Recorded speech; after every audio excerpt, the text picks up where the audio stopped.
Tagad man ir jādod vārds sev. Tātad mans vārds ir Vita Zelča. Šobrīd es esmu Latvijas Universitātes ekonomikas un sociālo zinātņu fakultātes komunikācijas un informācijas nodaļas profesore. Mana doktora disertācija vēsturē bija veltīta latviešu avīžniecībai 19. gadsimta pirmajā pusē un 19. gadsimta vidū, un es esmu arī bijusi Latvijas valsts vēstures arhīva sagatavotā divsējuma izdevuma Krišāņa Valdemāra lietišķā un privātā saraksta zinātniskā redaktore. Un tad arī mans ziņojums ir veltīts mediju tēmai, un es esmu izvēlējusies šim ziņojumam nosaukumā likt vārdus jaunais mēdījis, jo runa ir par Krišāņu Valdemāru un jaunatviešu presi, jaunatviešu laikrakstiem, jo tādā salīdzinošā veidā mēs varam sasaistīt arī to laiku ar mūsu laiku, jo šobrīd šis jēdziens jaunais mēdījis, mediju pratība ir iegūši aktualitāti, un Valdemārs ir dzīvojis laikā, kad prese, it īpaši laikraksti, vēl joprojām pieder jaunajiem mēdījiem. Un var sacīt, ka tas nākamais jaunā mēdīja veids kino atnāk tikai 1895. gadā, proti pēc Valdemāra nāves. Man būtu jālūdz Ilona Celmiņa mani padzīt arī no skatuves, un varbūt nedaudz ātrāk, jo mēs esam izkrituši no šī mūsu grafika. Tātad Krišāns Valdemārs ir laikrakstu pasaules iedzimtais, kā mēs šobrīd runājam par mūsu laiku paaudzēm, sakot, ka mums ir digitālie iedzimtie, tie, kas jau ir piedzimuši ar, tā sakot, ar vietu telefonu rokā vai vismaz ar datortehnoloģijām, un tie, kuri ir ienācēji šajā pasaulē un ir bijuši spiesti iemācīties tās vai citas prasmes. Un tad arī paskatoties uz laikrakstiem. Laikrakstu laikmetā jāsaka, ka tas tā saucamais vecais mēdījis ir grāmatas, kas tomēr ir nedaudz senāks nekā laikraksti, un arī šogad mums ir latviešu grāmatai 500 gadu jubileja. Grāmata pati par sevīm ir senāka nekā latviešu grāmata, bet tomēr 500 gadi latviešu grāmatai arī skan ļoti skaisti. Un šajā slaidā es esmu ielikusi pirmo zināmo laikrakstu Latvijas teritorijā. Iespējams, ka arī kāds laikraksts ir bijis senāks, kā tiek izteikti dažādi pieņēmumi, bet tas tomēr ir 17. gadsimts. Eiropas laikrakstu sākums saistās ar vienu gadsimtu agrāk un pat vēl vairāk ar šo 16. gadsimta sākumu. Un latviešu avīžniecības tāda vēsture, nevis Latvijas, pareizāk sakot, Latvijas avīžniecības vēsture nav bijusi tāda ļoti spoža.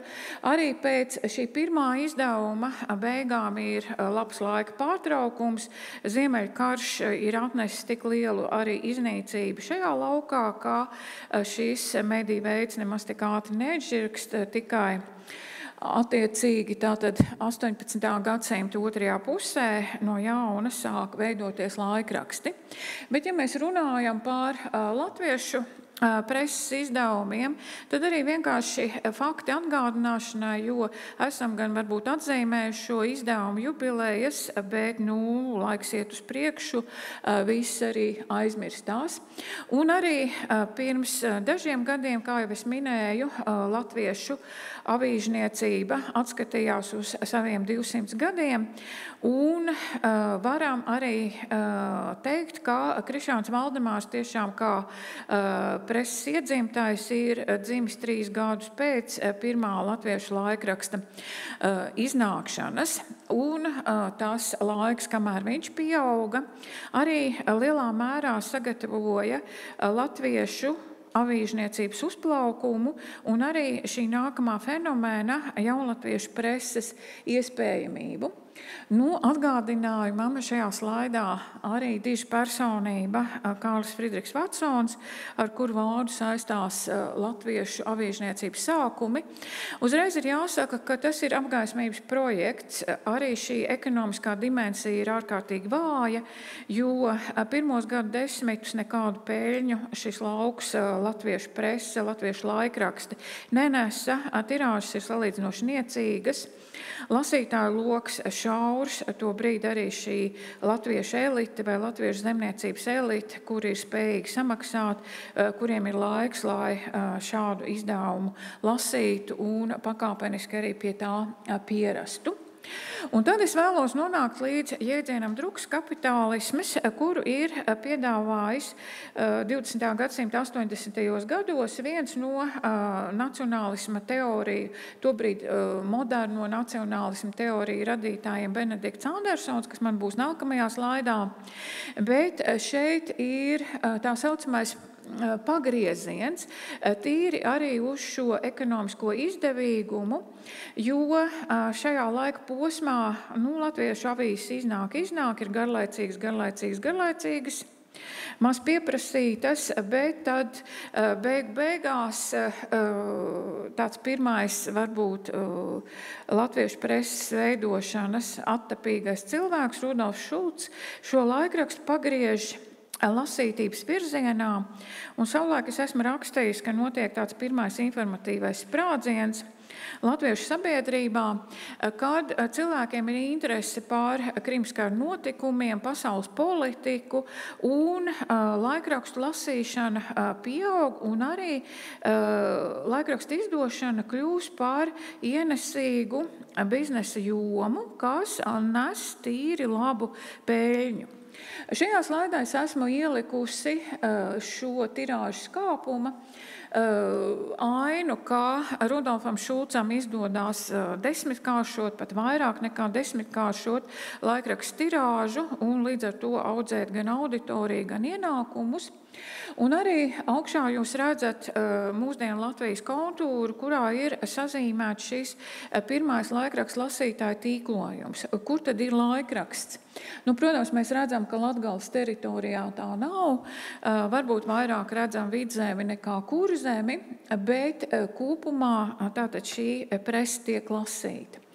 Un Benedikts Andersons šo jēdzienu drukas kapitālisms ir licis šīs savas teorijas, kur mēs pazīstam kā iztēlotās vai iedomātās kopienas teoriju, kur viņš runā par to, ka nācija vispirmām kārtām dzimst cilvēku prātos un emocijās, nevis šajā reālajā vidē.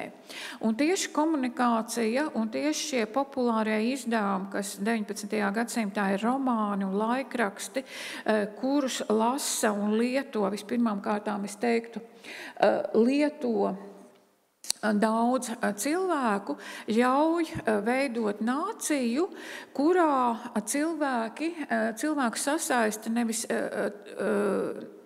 protams, kur cilvēku sasaist gan tiešie, bet gan daudz lielākā mērā šie netiešie sakari starp cilvēkiem un ļauj, pateicoties šai kopīgajai informācijai, kopīgajiem stāstiem, kopīgajai nodarbei, tad sasaista kopā un liek justies kā vienas kopienas piederīgajiem. Un līdz ar to arī varbūt šis pārfrāzētais teikums, satiekoties diviem nepazīstamiem vienas nācijas pārstāvjiem, iztēlotās kopīgās nācijas saites ir pamats tuvībai un biedriskumam. Un vēl arī tātad runājot par Benediktu Andersonu, man vienmēr ir paticis vai liekas ļoti nozīmīgs šajā slaidā šis trešais punkts, kā laikraksts modernajam cilvēkam kalpo kā rīta lūkšanu aizvietotāji. Rīta lūkšanas tātad parasti norisinās klusumā un cilvēku prātos, taču lūdzējs ir pārliecināts, ka šo rituālu vienlaikus atkārto tūkstoši citu. Tāpat kā lūkšana, arī preses iegāde notiek ar dienas vai citu regulāru intervālu viscaur kalendāram. Turklāt laikraksts lasītājs, dzirdot metronu, tas nav par mums, bet par pasauli, veikalos un kaimiņos atsauksmes par avīzi, tiek nemitīgi no jauna pārliecināts, ka viņa iztēlotā pasaule redzami sakņojās ikdienas dzīvē. Tie, kas varbūt nav digitālie iedzimtie, visnotaļ ļoti labi atcerās, kā laikraksta saņemšana ik rītu vai izņemšana no paskastītes piederēja pie šādiem ikdienišķiem rituāliem, kas tika veikti, un vienlaikus to darīja daudzi, to darīja visi. Ja? Tātad savā veidā arī tātad laikraksta lasīšana ir šāds te rituāls.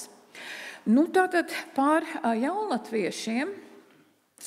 Jaunatviešu laiks tīri tādā vēstures chronoloģijā saistās ar 1858. gadu, kā jau jūs visi zinat, un ar šiem diviem notikumiem, Jura Alunāna dziesmiņām un laikrakstu Mājas viesis.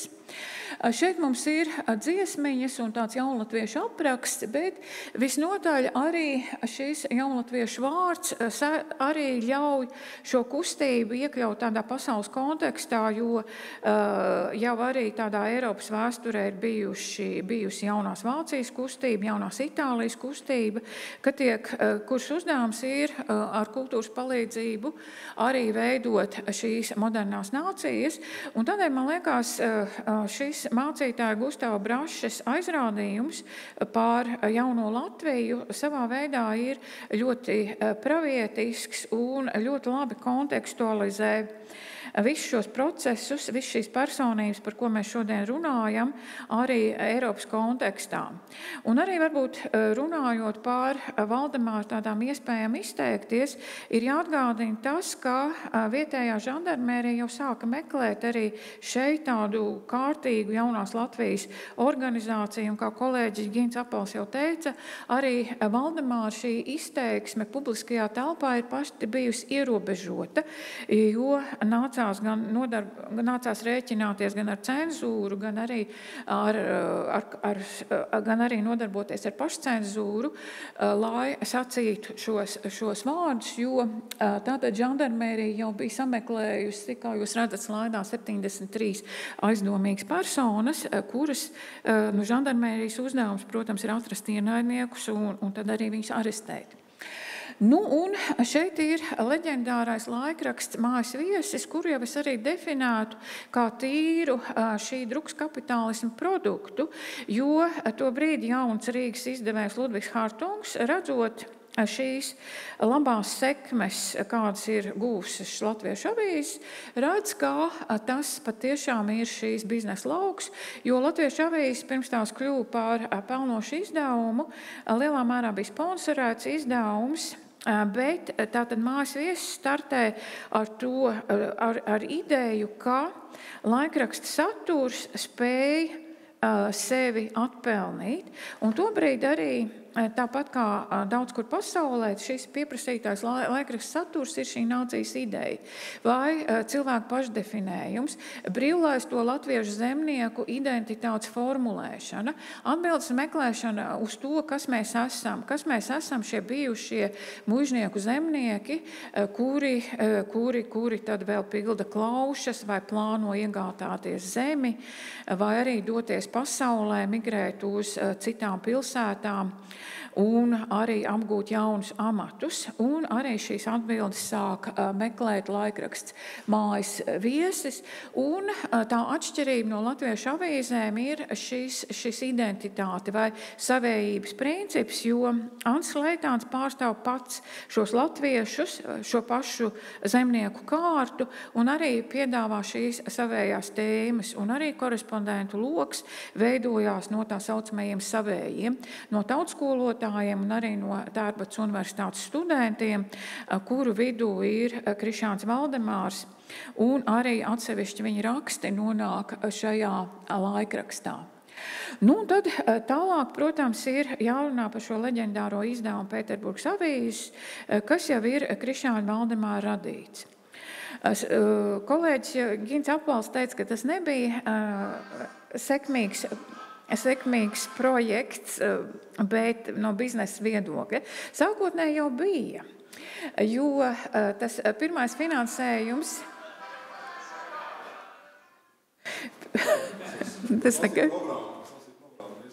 Nu, redz, iesaistamies arī šādā dialogā ar tā saucamajām jaunajām tehnoloģijām, jo Valdemāra laikā laikam nekas nevarēja mums sākt skanēt auditorijā, vienīgi, ja kāds beigās uzlika kādu gramofonu platinē vai vismaz velci viņa mūža beigās.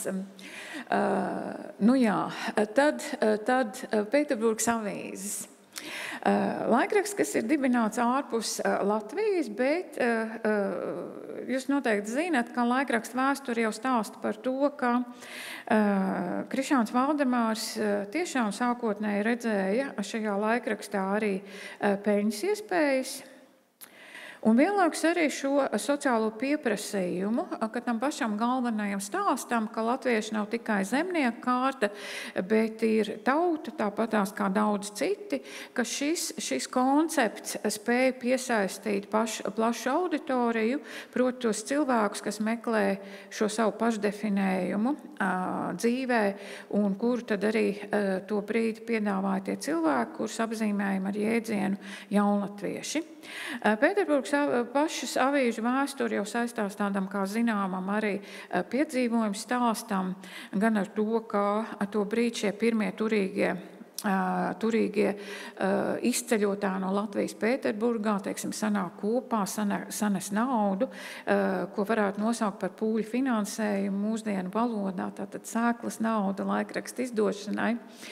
Un tālāk arī šis stāsts par atļaujas dabūšanu Krievijas impērijas administratīvajos gaiteņos, arī neticamā situācija, ka laikraksta īpašnieks vienlaikus ir arī laikraksta cenzors, kas arī daudzkārt ir apspēlēta tādos stāstos par Krišāņa Valdemāra biogrāfiju, tādu izmanību, pat tādu zemniecisko viltību, ar kuru izdodās apkrāpt gan Krievijas administrāciju, gan arī uz kādu laiku šīs vācu-baltu dišciltīgās aprindas, un attiecīgi šīs laikraksts startē pasaulē ar noteiktu koncepciju.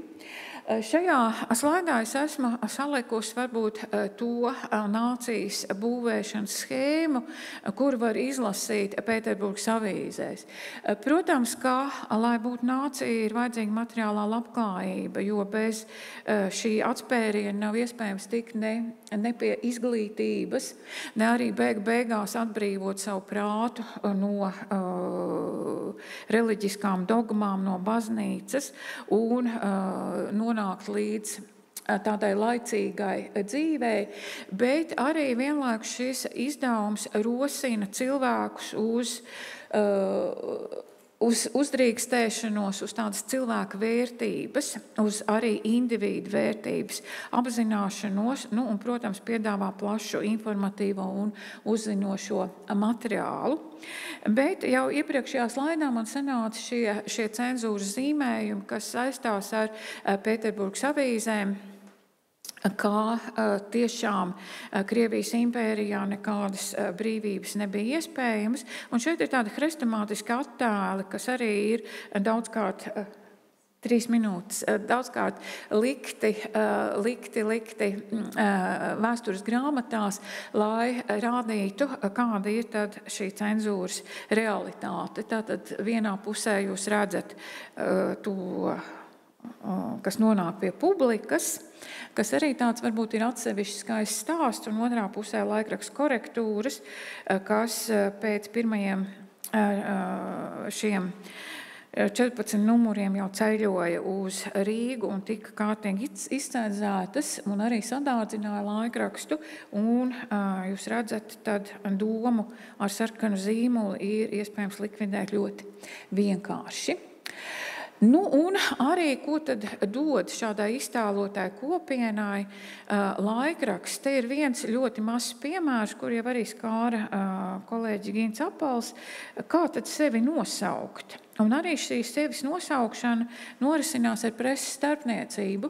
Šajos apļos es esmu likusi šos vārdu piedāvājumus. Tātad ir latvieši, un kā dēvēt latviešu zemi, pašiem dēvēt Latvijas zemi. Tad sākumā jūs redzat mājas viesi ar šo Lātavas vai Latvas piedāvājumu, kas tad visdrīzāk būtu iespējams Jura Alunāna šī versija. Un tālāk ir Pēterburgas avīzes ar Latvijas piedāvājumu. Redzat, vārds Latvija.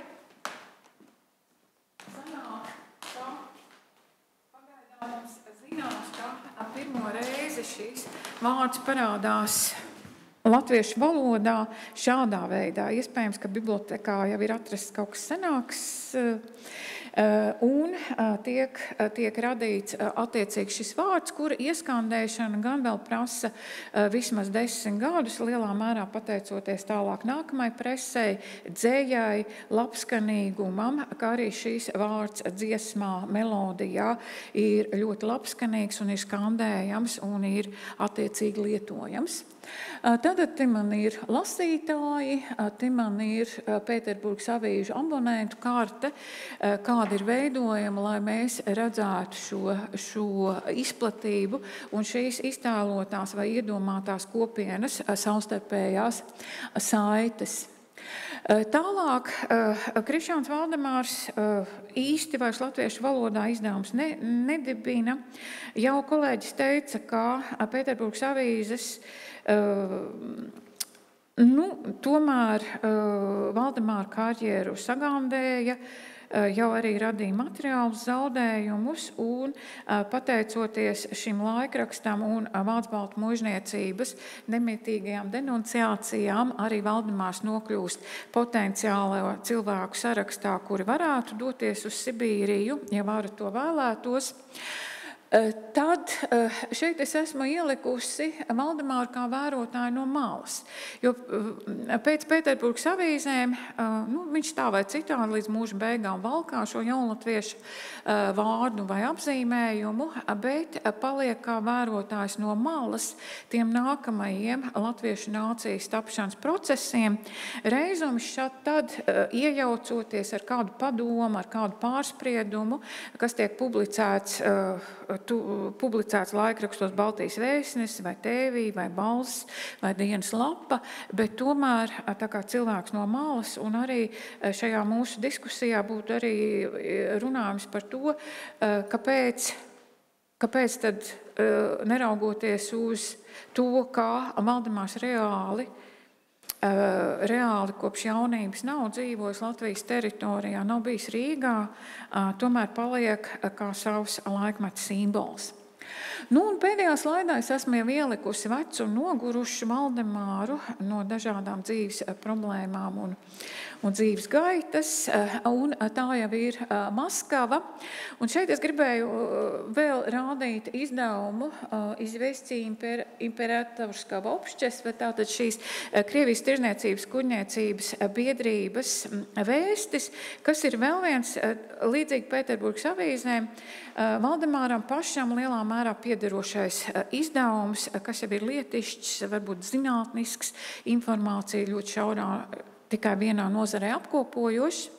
Un arī varbūt tādai piemiņai šo fotogrāfiju ar balto žigulīti, kas ir uzņemta 1997. gadā Maskavā, kad viens no Maskavas latviešu gaitu pētniekiem Vidvuds Strauss, tobrīd cilvēks, kas bija izveidojuši Krišjāņa Valdemāra sarakstu pirmo sējumu un kas tika arī prezentēts Maskavā tobrīd bija cits laikmets. Tur mūs aizveda līdz tai mājai, kas ir tā kā atpazīta, ka tā varēja būt tā pēdējā Krišjāņa Valdemāra dzīves vieta Mjasņicka tādā ielā Maskavā, 2. stāvs, kā tur tad tajās istabās tas attiecīgi norisinājās, un arī vēl piemiņai ir Krišjāņa Valdemāra rakstāmpults, kuru jau minētais Augusts Zandbergs ir atgādājis uz Rīgu, un ir tās vēl vienās liecības, kas ir palikušas. Par māju saka, ka mājas vairāk nesot. Maskavas modernizācijas gaitā šī mazā dzeltenā māja, kas bija tāda lielāka māja ielenkumā, ir zudusi. Un tad man atliek, es esmu bez secinājumiem, atliek šo savu ieskatu Valdemāra avīžniecības darbībā beigt. Vai lūdzu ir kādi jautājumi? Jautājumi? Jā, lūdzu. Tur ir tas mikrofons, kas jālieto. Jā, proti, ka publicētajās vēstulēs tur ir tās norādes par vēl Valdemāra mēģinājumu, jeb nodomu izdot arī laikrakstu tātad latgaliešiem, latīņu burtiem 60. gadu, kā arī par 63. gadā. Kā arī to, ka viņš būtu gribējis vēl arī sekmēt igauņu avīzes izdošanu, izmantojot savus kontaktus Pēterburgā. Nu, tas viss būtu ļoti jauki. Tas vienkārši vēstulēs parādījās, jā. Vēstulēs parādījās, bet tātad šis latgaļu projekts neīstenojās. Un tā kā mēs zinām, ka Pēterburgas avīzes tomēr jau kopš otrā darbības gada 1863. gadā ir pastiprinātā uzraudzībā, un tobrīd šie izdevumi tiek uztvērti kā pastāvošo iekārtu apdraudošs izdevums. Un jau minētajā stāstā es arī jāsaka, ka tā tālākā darbība presē nav iespējama. Latviešu presē Valdemāram, un tāpēc arī varbūt tas nākamais niknums pret vācu baltu muižniecību saistās ar darbību slavofīliem tos izdevumos, proti Maskovskija Vedamošķa Katkova redakcijā iznākošajā, kas vēršās pret to, ka Krievijas administrācijā ir ārkārtīgi daudz vācu pārstāvju. Savulaik, protams, kad mēs lasām šos dokumentus, liekas, ka smieklīgi. Iedomājieties, Pēterburgas avīzes mazs laikraksts, tirāža 4200 eksemplāru, izmērs aptuveni A4. Latviešu valodā, un par šo izdevumu iet sūdzēties pie paša Krievijas imperātora, pie viņa kundzes. Tātad, principā, augstākajā līmenī mēs sūdzamies. Nav ko darīt, atbraucam no Kurzemes un stāstam briesmu stāstus, ja tā ir taisnība, bet vēstures literatūra to saka, stāstam briesmu stāstus, ka Pēterburgā iznāk nelietīga avīze, kas tūlītās izraisīs zemnieku nemierus un sagrauz Baltijā esošo kārtību. Protams, kā cariem un carienēm, muižnieki ir daudz tuvāki nekā kaut kāds Krišāns Valdemārs. Viņu vārdām ir attiecīgi liels spēks.